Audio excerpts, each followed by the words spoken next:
नमस्कार। याददाश्त का राजनीति में भी बड़ा महत्व है। जंगल राज याद है ना? वही याददाश्त जो चुनाव के बाद नेताओं की कमज़ोर हो जाती है और कुछ वोटर्स की चुनाव के समय ही कमज़ोर हो जाती है। अब चूंकि चुनाव का दूसरा चरण नज़दीक है तो दोनों चरणों को घर से बाहर निकाले और वोट जरूर डालें। और वोट डालते समय याद रखें 1990 से 2005 तक का दशक जब जंगल राज का बोलबाला था। और जंगल राज का बोलबाला किसके सहारे था? कट्टा के। जी हाँ, 90 के दशक में किसी के घर में अन्न का दाना हो न हो, लेकिन कट्टा जरूर हुआ करता था।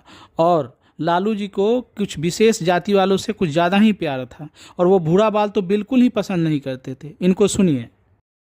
बाल का मतलब होता है, नई पीढ़ी नहीं जानते होंगी, BHU से भूरिहार, RA से राजपूत, B से ब्राह्मण, AL से लाला।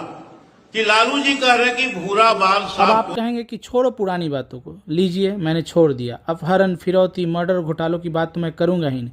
नई बात यह है कि वो फिर से कट्टा युग लाना चाहते हैं। सुनिए गौर से।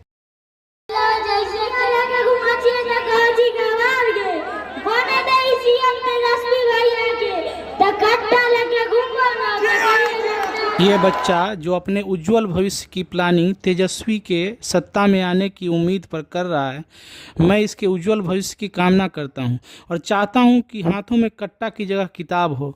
और शायद आप लोग भी यही चाहते हैं। कट्टे की बात करना, गुजरात में जाएंगे तो फैक्ट्री की बात करेंगे, सेमीकंडक्टर फैक्ट्री की बात करेंगे, IT पार्क की बात करेंगे, डेटा सेंटर की बात करेंगे।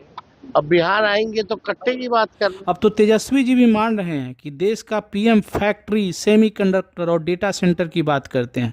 अतः वोट जरूर करें कट्टा फ्री बिहार के लिए। जय बिहार, जय भारत।